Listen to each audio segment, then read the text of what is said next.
Hi, everyone. Welcome. My name is Gregg Severson.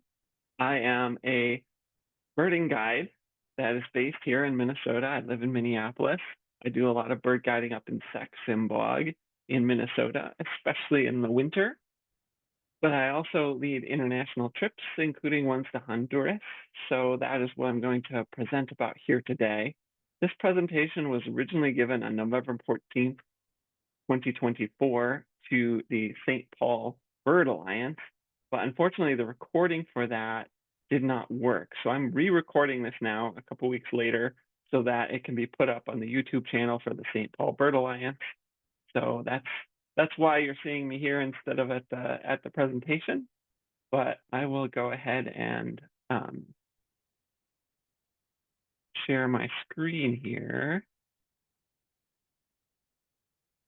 so that you can see the presentation.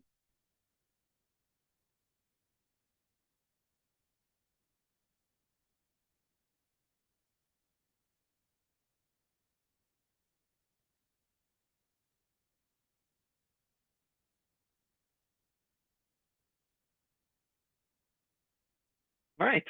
As I said, I'm Gregg Severson, and this presentation is about birding in Honduras, and I especially want to focus on information about birding in Honduras, what it's like to go there, what the interesting birds are, share pictures of a bunch of birds that I've seen on our trips there, and but I also want to talk about how we can be a part of the development of avatourism in a place, in this case, Honduras, but how we can work, how our desire to go somewhere and see the birds and be tourism can make things better in a place, how we can work with people, like-minded people who live in a country and give them our business and give them, make connections with them, get to know them, and see changes over time as we go back and see how things are being made better by people who are living there and how we can be a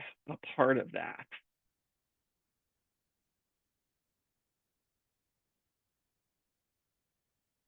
So that's my plan for this presentation. Tell you a bunch about Honduras, show off some nice Honduran birds, and talk about how ecotourism and birding tourism can be a benefit to local communities.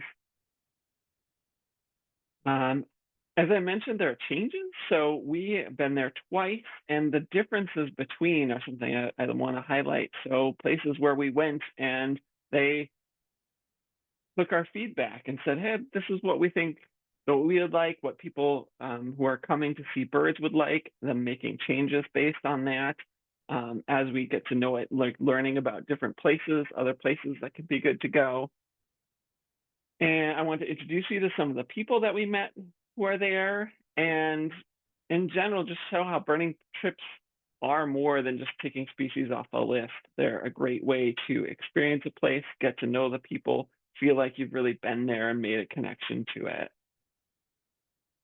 We've made two trips there. The first was in March 2022, a scouting trip. And that, when I say us, that's I mean myself and my partner, Kelly Hoyt, who also helps me with these tours and trips, international ones. Mostly when I'm in Sax-Zimboag, it's just me. But when we do these bigger trips, Kelly comes along and helps out with all of her knowledge and ability to help us along. So we went on a scouting trip together in March of 2022. We went with Isis Castro, who is our main guide. Her company is called Choose Honduras. And we went back with a group trip with 9 participants in February of 2023. Again, Isis was our main guide for that. But there were also lots of other guides that we had in various local places who, from a particular area, they really know it well, and it's there. So we weren't just with one guide throughout.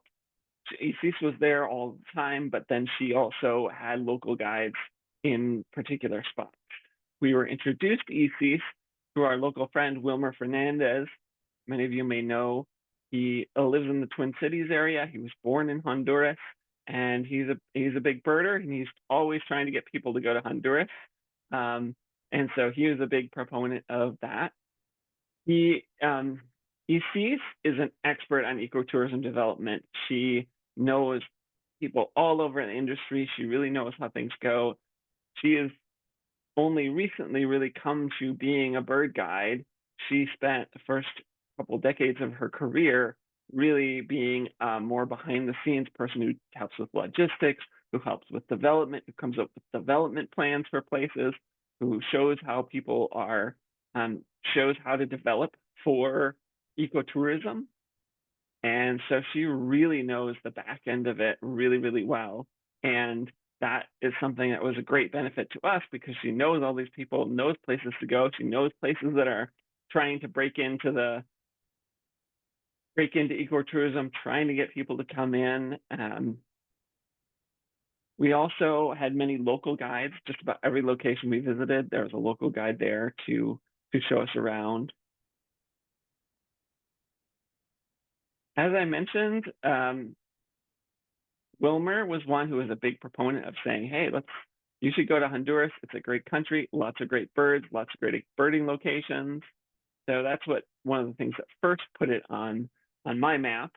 And also, we were down at the Rio Grande Valley Birding Festival in 2018 and 2019 and met with Gustavo, who is also from Choose Honduras, who was there at those events and was really interested in getting people to come to Honduras there, so learning about it from that.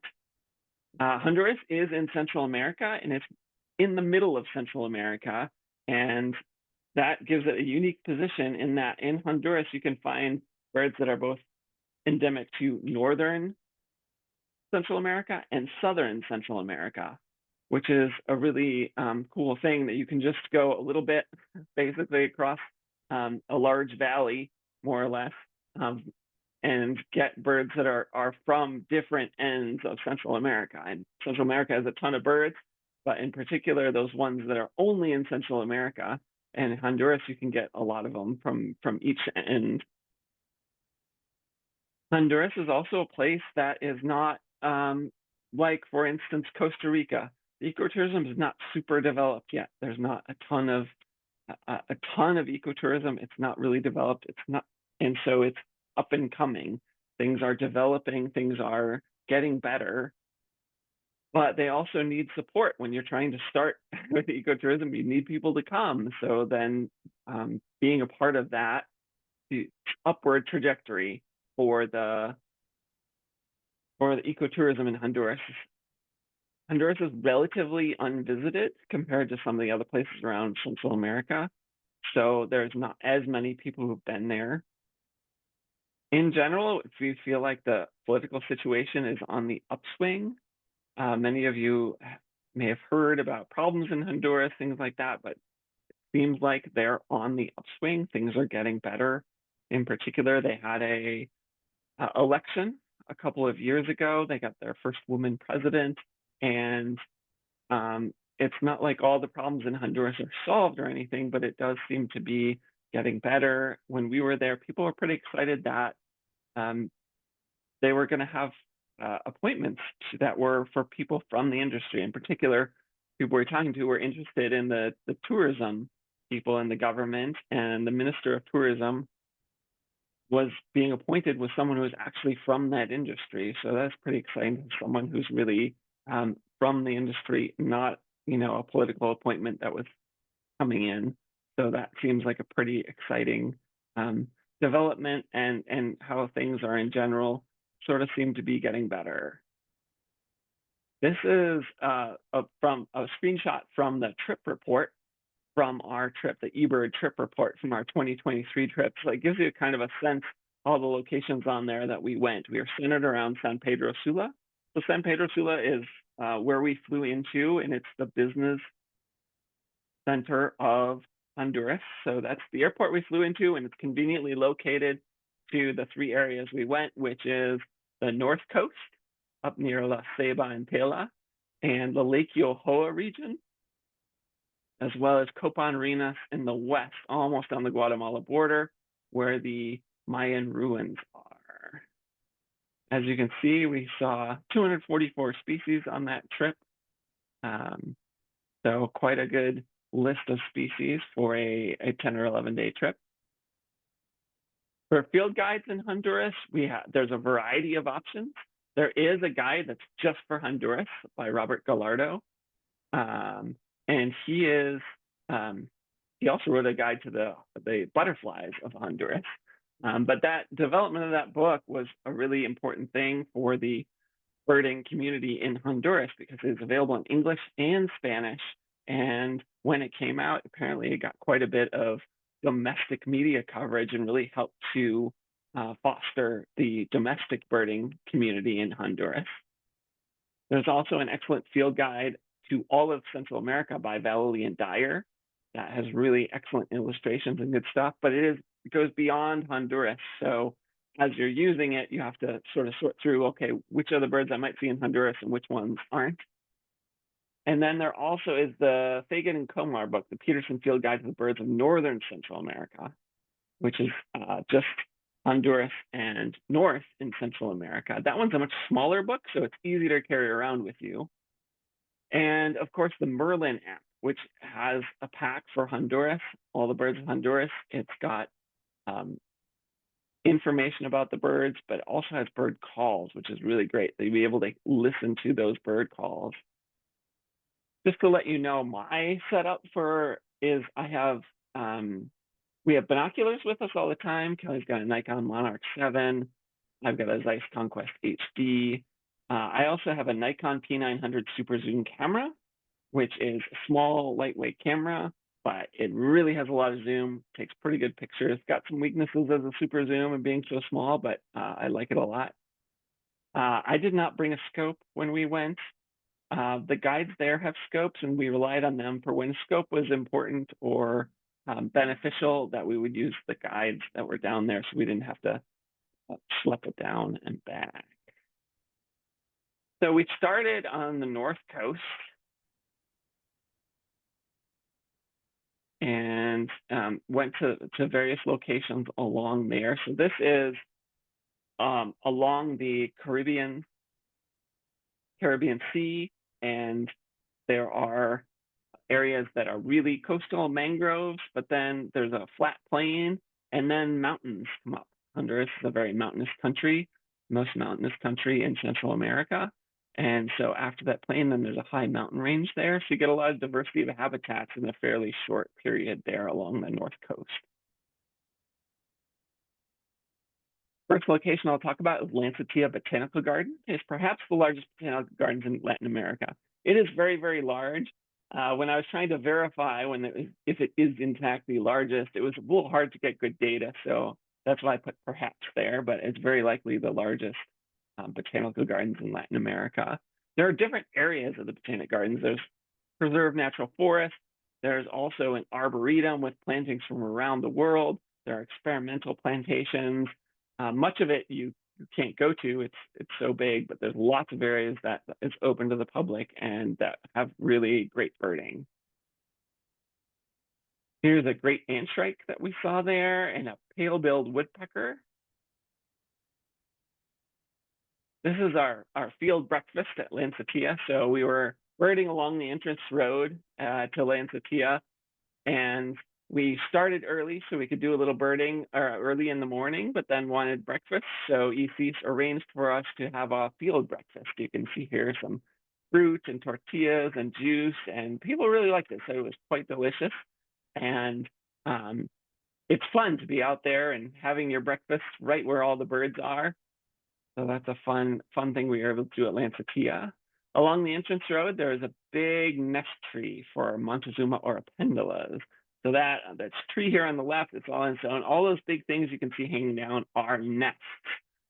The oropendulas make a hanging nest, kind of like a Baltimore Oriole. In fact, they're in the same family and woven in the tree up there. And these birds, which are much larger than a Baltimore Oriole, have their nests up there in that tree.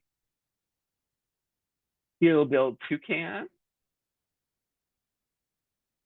Rufous-breasted spinetail is one of those Central American specialties that is one of the easiest spots to find them is in Honduras, in particular Lancetilla. Amazon kingfisher along a little bit of water there. Red-throated ant tanager. blue ground dove. So a little farther east along the road is a place called Rio Santiago Nature Resort. The lodging is currently closed. It was a resort, it was open, and then I believe the owner died, it closed down. And I recently heard there may be a new owner, so things might be changing there a little bit. But for us, we were able to contact the owners and get access to be able to go to the trails. And the hummingbird feeder area is the big draw. The forest is great too, lots of good birds there, but the feeders are unlike any others around. And so that on the right here, you can see up above, there's a patio where there are tables and things that you can sit, and all around the edge are all these hummingbird feeders that bring in lots of birds. They have so many good hummingbirds there, but also other birds that will drink nectar like that come in for those too, like the honey creepers. I would love it if this place would open and we could have a happy hour with the hummingbirds up there, where we could be up on the patio enjoying all the birds and having a drink. But hopefully they'll open and we can do that too. And I have here the prime opportunity for a birding resort investment opportunity, although you may have missed your chance because it sounds like there's a new owner, but it's a great spot to go. The hummingbird feeders are just unbelievable. Here's just some flowers that were there, and as well as a stream that's on the property. Broad-winged hawk that we saw right near that stream. It's on this tree called the gumbo limbo tree, which is sometimes nicknamed the tourist tree because it's all red and peeling like tourist sunburnt skin. And green-breasted mango, crowned wood nymph, white-bellied emerald. As you can see here, the birds are close by, there's good light, and they are where you can get really nice pictures of them. Here's a violet saberwing, one of my favorite hummingbirds, large hummingbird with that beautiful violet color. Here's the male and female white-necked Jacobins. Shining honey creeper, bright yellow legs. And there's the pool down below and another shot of that hummingbird area. When we were there on our scouting trip, we were here with Isis and Jafet, local guide in that North Coast area. And so that's him on the right there taking this picture. Isis is here in the middle, and then Kelly and I behind. Another fantastic birding spot along the North Coast is Cuero y Salado Wildlife Refuge. This is a large area, mostly mangroves, and it's where the Cuero and Salado rivers come in and meet the ocean. As you can see from this hand-painted map, there's lots of different rivers coming in there and branches of rivers, and it is an adventure to get there, as you might think, because of all the water around. One way to get in is via boat. You can boat down one of these, and that's what we did with the group in 2023. We went in via boat. We along there, so we could bird the whole way. We had our luggage with us because we stayed in the town of Salada Barra, and then we were able to go with all of our luggage birding and then stay there. And then we left via the Bura, which I'll show you in a little bit. This is Salada Barra is a very small town. There's limited lodging and dining there. It is someplace that's a fantastic birding spot, and people do go there mostly on day trips. Our group in 2023, we made the decision to go on overnight. So we were able to stay there.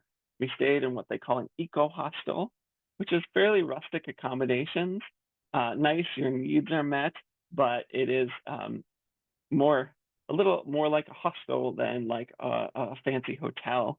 But the big draw was being able to stay there and then be able to do a night tour through the mangroves. Here's this Bura transportation system in 2022. That's what it looked like. It's a cart that runs on the tracks. So in 2022, we went in and out on the system. 2023, that's how we left, was on these train tracks. and the Bura is there. It runs along. There's no power in these parts. As you can see on the right here, someone is behind on a motorbike, and they just run their motorbike along and put their foot on the back to push the cart with you on it where you need to go. It's 6 miles to get in, so it's quite a distance. Very flat, but it's 6 miles to get in. And here's another shot of us. You can see where he's got his foot on the back there to push us along. When we came back in 2023, they had improved things. They said, we need to be able to get more people in there. Those carts are kind of small if you want to get people and luggage and everything. So this is running on the same tracks, but it's has more space for seating. It has footrests, so you can sit on it with a backrest and a footrest, and then stuff can go in the middle. As you can see, our whole group could fit here on this one. And it actually has a motor in it, so it's powered itself. You don't need someone just pushing behind with the motorbike, but it can power itself. But they're still working out some of the kinks there, because this, as we were going, this came off the tracks, and that meant the motor stopped. And once the motor stopped, they couldn't get the motor going again. And they were prepared for this. They knew. They sent people behind with motorbikes who arrived shortly and helped push us in. So we were not stranded for any length of time. And hopefully they can work out the kinks with that motor and the track system so it stays on a little better. But it's still, it works just fine. As you can see here, his Bill on the right here is one of the people in our group. He's helping to move it back onto the tracks. And they're designed to be taken on and off the tracks, because if people meet going different directions on this thing, it's the responsibility of the group with fewer people to get off, move their cart off the track, let the other one by, and then put their cart back on the track. So it's frequent that you have to move these things off the track, but they're designed for it, and just takes a little elbow grease and you can move it where you need to. Another shot of those train tracks going through the countryside. And then you get to the river and the mangroves along the river. And that's what we did when we were here. We went in boats to go birding. On the boat trip in, here we got Kelly taking a selfie of herself with the northern putu circled there in purple. Right in the middle is a northern putu that she spotted. She's an excellent putu spotter. That's this bird, which is a really cool nocturnal bird. It's related to nightjars. So nighthawks, whippoorwills are in that same family, and they're nocturnal insect eaters. And during the day, the putus like to sit still and act like they're just a broken off snag on a branch. And you can see this one's doing a very good job, and you have to have very good eyes to be able to spot that one. We saw howler monkeys here. These are mantled howler monkeys, including baby mantled howler monkeys. That was a very fun experience. A white-necked puffbird pair. Another shot of the rivers through the mangrove. You can see all these mangrove roots growing out up there. Very distinctive look. And here's the boats we were in with the group. So a bunch of people in each boat, but not overcrowded. And of course, great views. Here's a boat-billed heron that we saw. A bare-throated tiger heron. Rufous-tailed hummingbird on the nest. So this is a fun one right in the little town there. You're able to see a rufous-tailed hummingbird on the nest and see the little babies inside the nest. And then we went on our note light boat trip. So that's all of us at night going out there, and the guides have these very powerful flashlights to be able to shine into the trees and see what birds are there. And some of those are nocturnal birds that are now more active because it's night, and other birds are day birds that are just roosting and sitting there. In particular, kingfishers. We saw a whole bunch of kingfishers roosting by the edges of the river there that we were able to spot the flashlight on, see them really well. And if you know anything about kingfishers, a lot of times they do not like to sit still where you can get a good view at them. They fly away a lot, but at night, they're just roosting. They're just going to sit still unless you disturb them too much. And we did not. None of them flushed. We just came, we shone the light on them for a little bit, got to see them, and then moved along and left them to their rest. This is a Yucatan nightjar on the left and a northern putu on the right. So those are nightjars that are night birds, and they were out and active at night. Here's a ring kingfisher on the left, a very large kingfisher, and American pygmy kingfisher on the right, very small kingfisher, just the size of a sparrow. A gami heron, that's a definite specialty. It's a hard bird to see. They're beautiful heron with all of these different colors and shading, and much easier to find at night. So we saw them on our night trip, got really good views of this one. Next spot I'll talk about here is a place called Artesanos y Guías de El Pino. And this is an organization that teaches kids art and nature guiding. And when we went, we took a painting class there. So we were taught by one of the local youth that's involved in this program, and we all painted a little souvenir.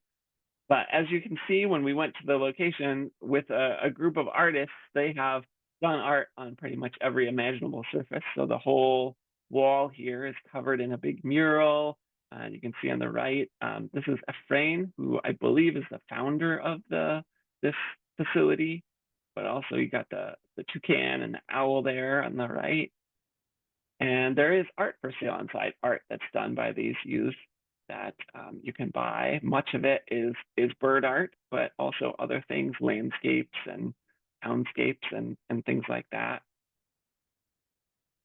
And this is Gerson, who was our teacher for the day and was teaching us when Kelly and I were there on a scouting trip for painting. So we painted a little round medallion of wood and put up a scene on it as a souvenir.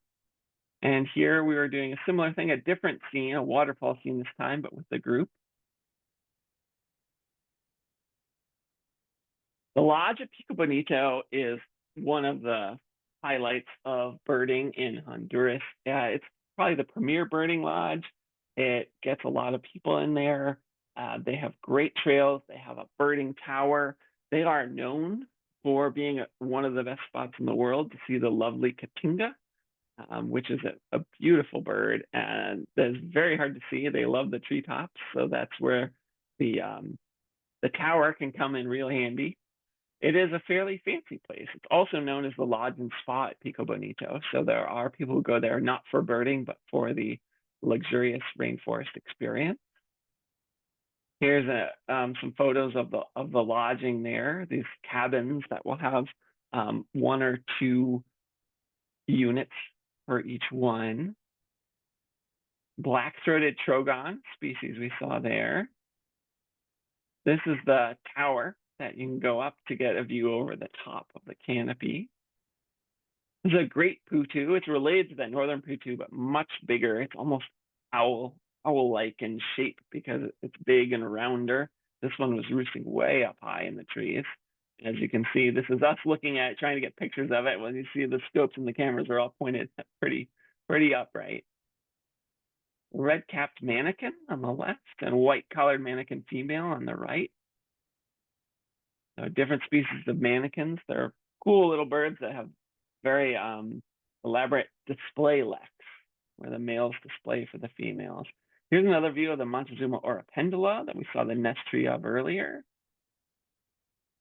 And we had lunch there on our scouting trip. So this is, of course, Kelly and I and Isis again, but Olbean, who is one of the, a great guide in Honduras, really knows his stuff. And so we met him and birded with him, both on our scouting trip, but also with the group when we came back. Olbean was guiding us there. And from that North Coast region, then we headed up into the Lake Yohoa region, more in the central area of the country, south of San Pedro Sula. And there's a big lake there, Lake Yohoa. But then on either side, there are very large mountain ranges. So Santa Barbara on one side and Panacam on the other.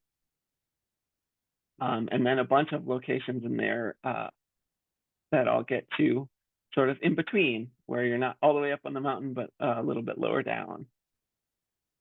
And one of my favorite spots in Honduras is Luna del Puente. It's a private nature reserve, but it's also a chocolate farm, a coffee farm, a birding lodge, it has a camping site. And so it's really a success story that can do all of these things. You can get really good locally made chocolate there, and you can get coffee that they make there. And it is a family operation, and it really feels like it's not like, okay, someone just owns this. When you visit, you really feel like you're visiting someone's house and that they have taken all the care on everything that you would at your own place, and all these little artistic details and signs like about how important coffee is and how great it is. Some of them humorous, um, but it is even as a success story. It's also a place that's still getting better. When we first went, they did not have hot waters for showers, so it's the tropics. You don't really need hot water, but it is much more comfortable. And the water that they had was not just sort of unheated; it was quite cold. So we said, you know what? It would be a lot easier to take groups here if we knew you had hot water. And between our two visits, they put in a solar powered hot water system. In keeping with their idea to keep everything sustainable, they did a solar powered system. So there was hot water when we returned. And there's an example of some of the lodging. So the different rooms have birds. So there's the green jay here on the right and the mot there on the left. And you can see that the key matches. So the key's got a little painting of a mot on it. So you know that's your room with the mot. There's a little place with water right close to the lodge there. And we were able to see these really cool Taylor's leaf frogs there. And on the right, we think was the eggs of the Taylor's leaf frog, and it was just on a leaf over the top of the water. So probably when those tadpoles hatched, they just dropped down in the water and grew from there. These are green jays, a specialty of Luna del Puente, and a really beautiful bird. Turquoise-browed mot, northern barred wood creeper, a rose-throated Bacard with some nesting material in its beak, ochre-bellied flycatcher, a yellow-throated Euphonia, showing off its yellow throat. And here, so this is me and Isis, and then Damian here, who's the owner of the Luna del Puente, and his Santiago, who I think was his nephew, who was up from Argentina to help out. And you can see this is one of the camping sites in the background, and they're very nice. Like there's a tent, but it also has a roof over the top and a platform off the ground, so it's quite a nice spot to camp. Oh, you can see I've got my Luna del Puente shirt on here. It matches Santiago's there. Some more shots of the buildings there. And just little features like this on the right was at the edge of the shower, a little bird sculpture. It's really fun. A Morlet seed eater. And here's, this is from our chocolate tour. So seeing the chocolate trees and the flowers and the fruit in various stages of ripening. And then on the left here is where they were drying out the chocolates. And on the right is where they took the chocolate from the roasting to grinding it up to, and here Damian is making hot chocolate. So we all had the chance to do that, rub that in our hands. A really fun experience to see that process through and get to know a little bit more about chocolate. And some other cool birds that we saw there, crimson-collared tanager, gray-headed kite, and groove-billed ani. Ferruginous pygmy owl. We got really good views of those. They're little small owls, and they're diurnal, so you often see them around, more so than other owls that are more nocturnal. But they are a small owl, and they're a threat to small birds because they will eat small birds. So all of the small birds are very interested in where the pygmy owls are. So one of the tricks that they use to bring in some of the birds is you play the call of the Ferruginous pygmy owl, which was whoop, play that, and then all the little birds, warblers and honey creepers and hummingbirds and everything will come in and investigate, like, hey, where's this owl? I want to know where this owl is. I don't like it. And then sometimes that also brings in another pygmy owl. You're like, hey, is there another pygmy owl over here? This is a fork-tailed flycatcher at a very distant. So Kelly is known for her ability to see the farthest bird away, and we always have a little competition of who can see the farthest bird away. But Kelly always wins, always finds it. And this one, so far across the field that we couldn't even took us a while for the rest of us to figure out where she was even looking to see this fork-tailed flycatcher. That's a pineapple plantation that we went birding at. Here's the pineapples growing. And here's all of us again at the pineapple plantation where we were birding. Another cool spot in the area is Big Beyond Restaurant. It's a farm-to-table restaurant with an herb garden in the back. They're young entrepreneurs. They have an interest in sustainability. It's one of those places that Isis knew about because she knows people who are really trying to develop ecotourism. And she was as a job she had where she was the one who was charged with deciding grants that would go out for sustainable development ecotourism opportunities. And so she got to know all the people who were applying for this, deciding which ones were the best. And this was a restaurant was one that won one of those grants. So we went there and had a delicious meal at Big Biana. And here you can see on the right is their herb garden that they have right on the property, so they can grow some things there to be a part of the food. And this is the restaurateur there with us at a table in the background. And example of some of the food we were eating and the drinks we were having. On the east side of Lake Yohoa, the mountain range that goes up is part of Panacam, which is a national park, the Parque Nacional Azul Mayambar. And instead of making it, as we often do, with an acronym, they kind of put together little bits of each word to make a longer word in a similar fashion, but usually with more than one letter from each word. So you can see here, that's how that formed together there. This place is really nice birding infrastructure. They have a lodge, restaurant, multiple birding towers, many trails, guides on site. So it's really well set up for birding and a fun place to visit. Here's an example. They have different buildings that with the lodging looks somewhat different.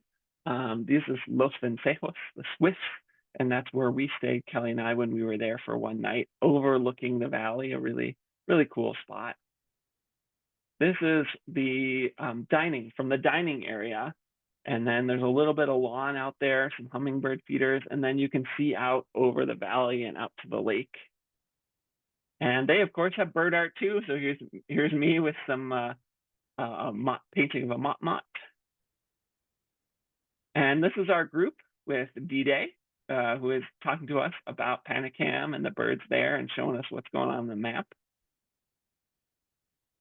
And here they had set up here these virtual or augmented reality things with your phone with a particular app, you could point it there and it would see the outline of the bird, and that's when it would show you that bird. And so these are some screenshots we took with trying to use that app, see what was there, and these additional augmented reality beasts. This one is a real one though, a white-nosed coati that came down right by the lodge there. Lessons mott.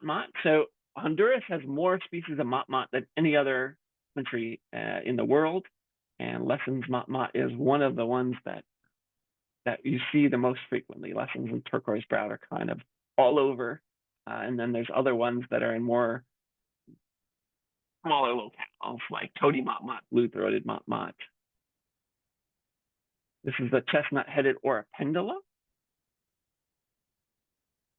a northern barred woodcreeper,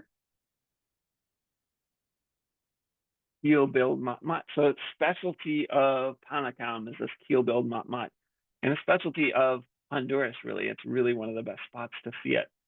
They do live in other countries besides Honduras, but it's much easier to find them in Honduras than other places, especially Panacam here, where they are right near the lodge.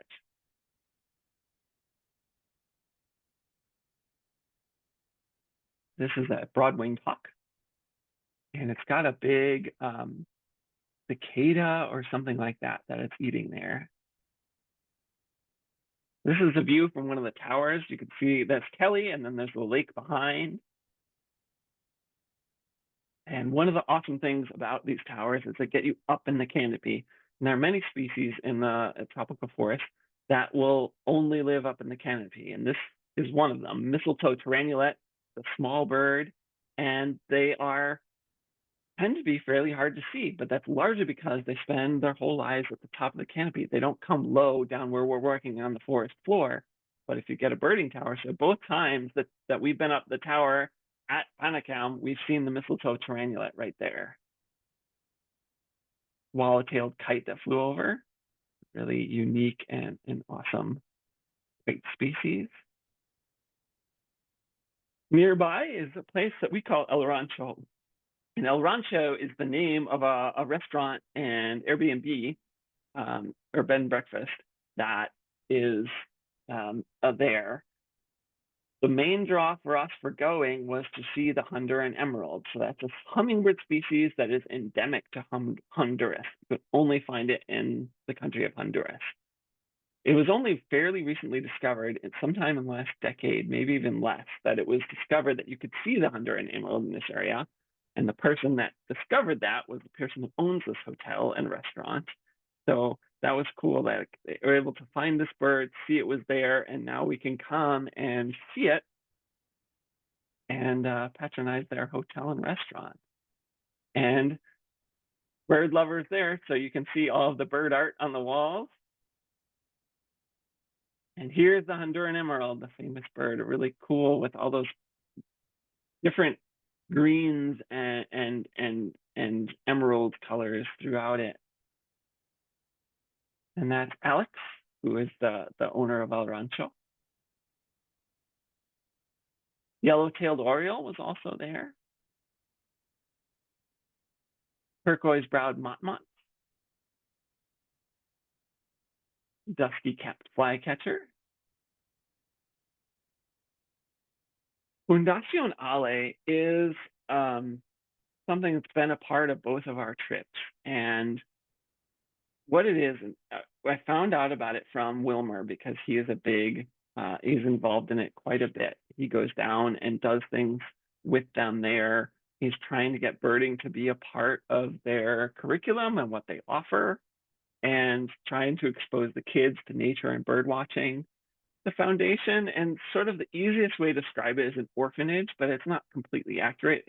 Many of the kids there, it's not they don't have parents, but the parents are too poor, can't send their kids to school, can't take care of them, or things like that. And so the boys board at the property that you can see there on the right. Girls live with their families, so it's a little bit different in how they treat those, but they do try to have education for both boys and girls. And so when Kelly and I visited, we visited the location, got to be there, but then we thought when we come back with a group, it would be more exciting to be able to do something that wasn't just about us coming to see them, but getting the kids out. So then we provided the opportunity for them. They selected, I think, about 10 kids that were going to come, and they would come out to Luna del Puente, be able to bird with us, have dinner. And they stayed overnight and then bird a little bit more in the morning. So we got a chance to get them out to a really nice birding location. We got a chance to meet them. But even more important for me, I think, was getting to see the kids be able to interact with our Honduran guides and Honduran hotel operators and things. So getting them to know people in their community who are in the ecotourism industry, because this is a very good profession for them. If they have an interest in that, to be able to say, oh, you could go be a bird guide, or you could go open a hotel, things like that. So getting the connections there so they can see that as a good career that they might want to head into. So that was really cool. So here we have some of the kids on our visit there.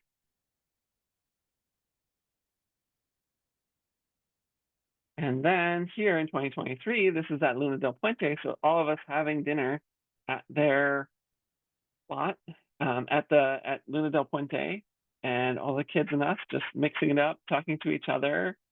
Their levels of English varied. Some of them are quite good. Other ones are still learning more. Same true in our group. Some people knew Spanish, other people not so much. But you still found a way to meet with them, interact, talk with them, and had a good time. After dinner, we had a fire. So they set up a fire for us, and we all hung out around there. The kids ended up singing songs, play a song on their phone and sing along with it. So that was a fun time. And then in the morning, here are the kids going birding, and Isis, our guide, is talking to them about birds, showing them things, and they're learning about that. On the other side of Lake Yohoa is Panamosab, which is another portmanteau type word, Parque Nacional Montaña de Santa Barbara. This one has very little birding infrastructure. All of it is being built by Leonel Chavez and his family. He is protecting land on the outskirts of the park. He's building little lodging there and trying to protect more, trying to stop land from being cleared for agriculture. This is one spot that we felt like when we were there, spent money, it would very quickly go towards conserving the land and being helpful. And I mean, it helps that they told us that. So after our trip, and we gave a generous tip to after our day together exploring, and they told us, they thanked us, and they said, this is like enough. We can go. Think we've got enough with our other funds to be able to put a down payment on another parcel of property that we can add to our collection and preserve more up there. It is very steep and strenuous, the hiking there.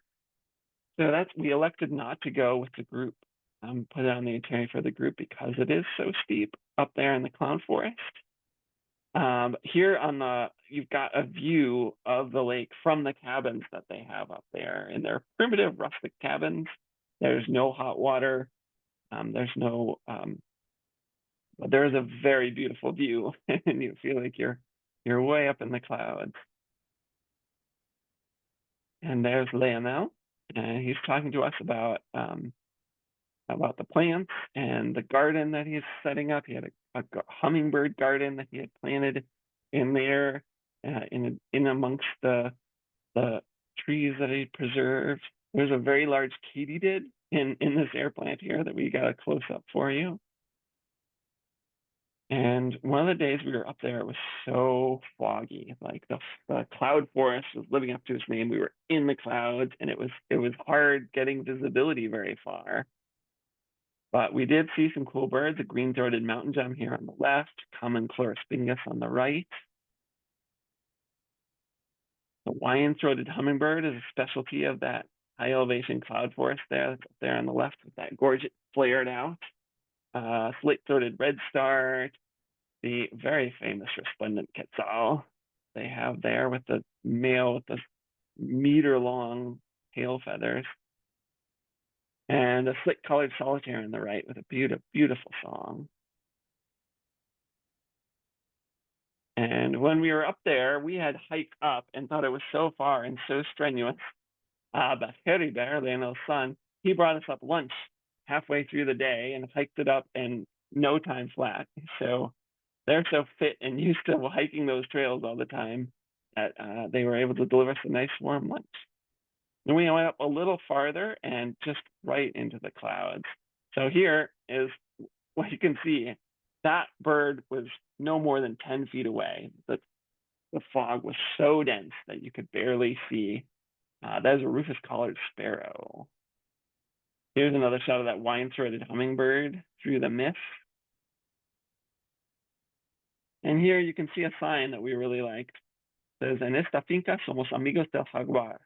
And that means on this farm, we are friends of the jaguar. So that is something that when you go down and you're able to spend time with people who are of like mind, we don't have jaguars here, but I can imagine if I had a cabin up north, I could put a sign up on it that says, here we are friends of the lynx or something like that.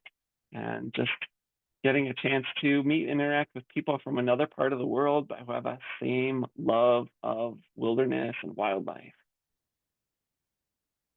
There's the whole family. Harry Bear in front and Novia on the left, Leonel, and then Kelly and I, and Isis with their arms raised overhead. And again, they've got bird art on the wall, some really cool looking things on the walls of their house.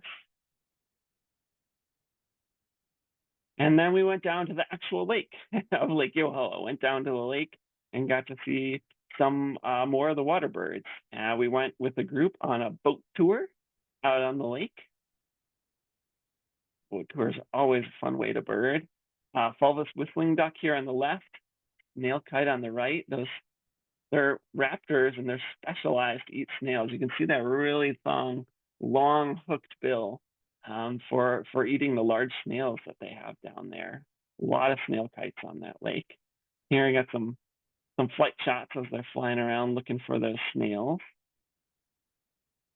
Steel-billed toucan, yellow-winged tanager, boat-billed flycatcher. More cool tropical birds we got there. Here, this is a Bioparque paradise, a large stand of bamboo. That is Chinese bamboo that's planted there, not a native bamboo, though they do have many native bamboos. Then after the Lake Yoho region, we went over to Copan Ruinas, which is on the west side. It's not as high as Lake Yoho, and it's a little bit drier of a landscape. So the town is called Copan Ruinas. If they do have Mayan ruins there, that's how they got the name. So this is the hotel we stayed at there, Hacienda San Lucas. They're a very nice hotel. They have good birding on site.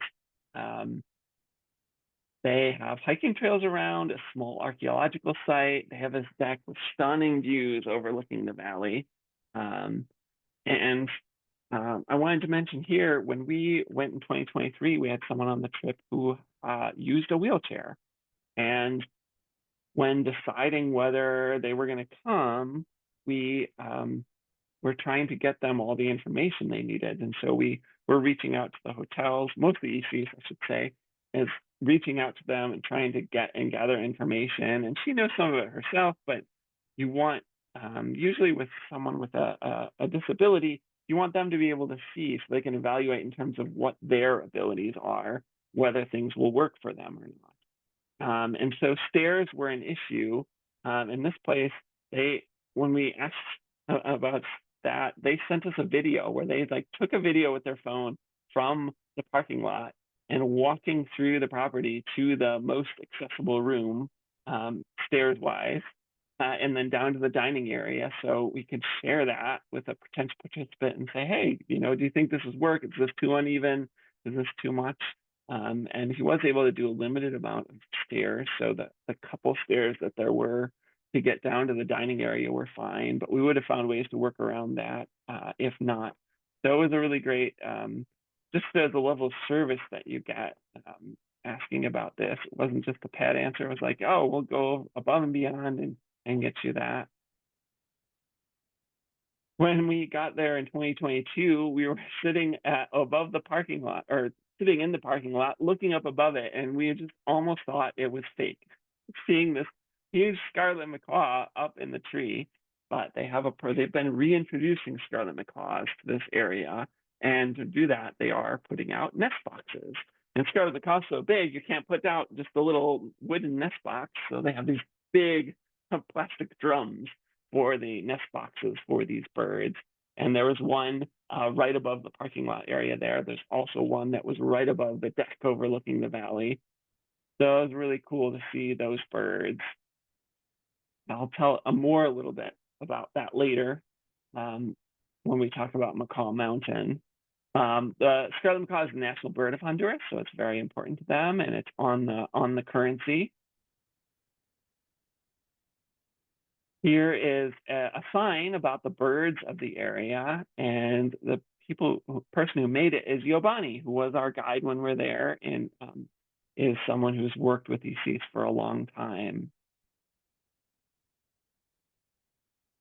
This is Los Sapos. You can see there's a stone toad here in the middle. That's part of that small archaeological site at Hacienda San Lucas. There's a squirrel cuckoo we saw.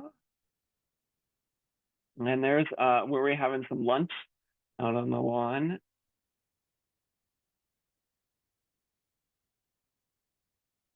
Some picture of some of the food and also the bird art. This is what the lodging looks like there. There's a black-headed saltpeter. There's that deck overlooking the valley. There's a nest over above that. And after our group trip in 2023, we made the decision that we all pitched in and we sponsored a couple of nest boxes for the next year. So we sponsored a couple of these. So that was another fun way to give back a little bit after our trip, be able to help sponsor some more locations for the scarlet macaws to breed.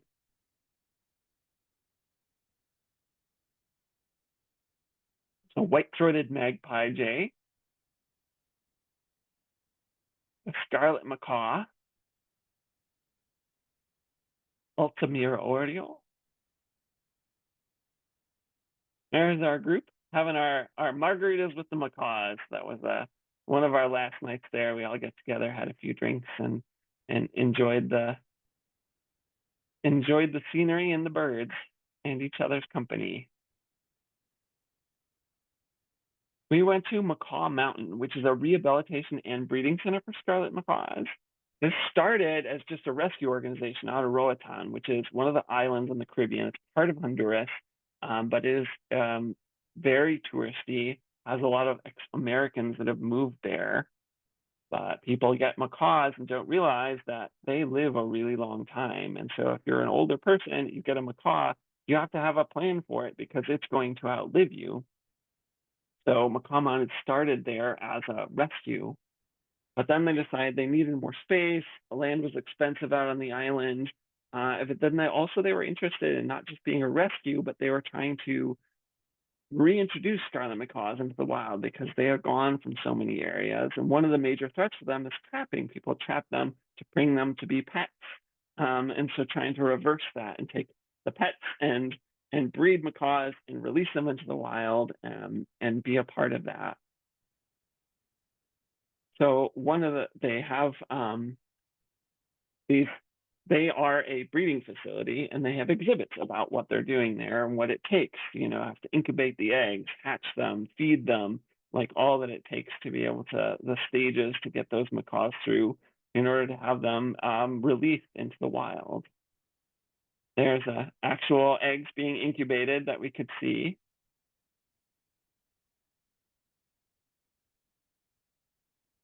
So there they've got their 4 R's, and the first one is rescue. So that's why they started rescuing them. They also rehabilitate ones that come from the wild, but then they're trying to breed them, reproduction, and then reintroduce, get them back out into the wild. And one of the most important things for that is really public outreach, because if you release these into the wild and someone else just goes and traps them again for a pet, you haven't accomplished much. You have to get the public to be invested, wanting them to be there in the wild, wanting them to be a free flying and wild, and not trapping them to be pets. And that's something they've been able to do in this Copandrinas area so that they can reintroduce them and their population can build, they can breed, and they're hoping to expand that, trying to expand it beyond that area. But that's where they started in the Copandrinas area. And they do have some birds that just are unreleasable. They can't release them back into the wild. And so they have those out so you can get a good look with them, perhaps interact with them. You aren't allowed to touch them, but as you can see, they are allowed to touch you. So I was trying to get a picture here and one decided that it really wanted to pluck the top of my hat. So he started doing that. We grabbed the hat to make sure it wouldn't be taken away. But it's fun to get a chance to see some of these birds. And these are ones that are part of Macaw Mountain. They may be breeding or part of that process, but they are not releasable to the wild. As we're walking down, it's in this narrow valley, and there's a stream there. We saw Louisiana water thrush and ochre-bellied flycatcher. And then finally, the big draw for Copan Ruinas is the Mayan archaeological site. It's a very large archaeological site. Some of it has been opened up and restored, where they've pulled off the vegetation and restored it. Some of it is still underground, like the jungle growing over it. It is famous because it has a lot of preserved sculptures and a lot more ornamentation than there are at other Mayan sites. So it's really well known for that ornamentation that they've got there. This is a model there on the right that sits in the Welcome Center as you come in to see what it was like then before you go and walk through. And here's our guide for that, Yobani on the left, Isis again on the right. And you can see Yobani's name there on the bird sign. So he helped make that bird sign to be a part of educating people about the birds from the Mayan site, the Copan. Turquoise-browed motmot that we saw there. Scarlet macaws are around. This is one of the spots that they put out supplemental food for them. So that's trying to reintroduce them, but make sure they've got enough to eat, that's ensuring their survival for the long term. So they put out some food there. So you pretty much always see macaws at Copan Ruinas.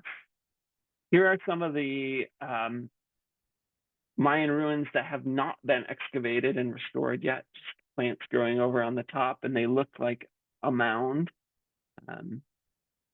Olive-throated parakeets that were there. Mashpitira.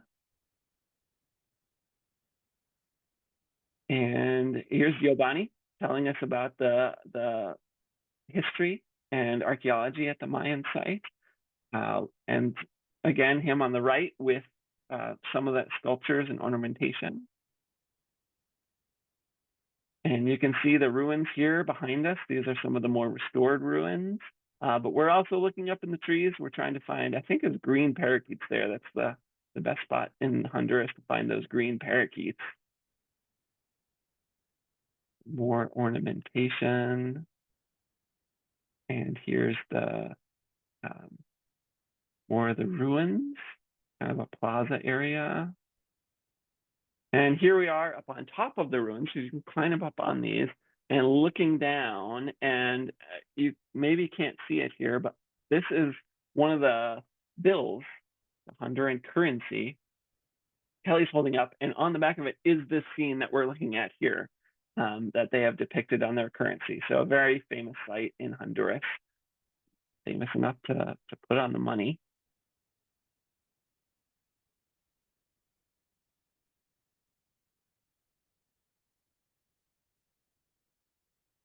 Here's one of the Mayan ball courts.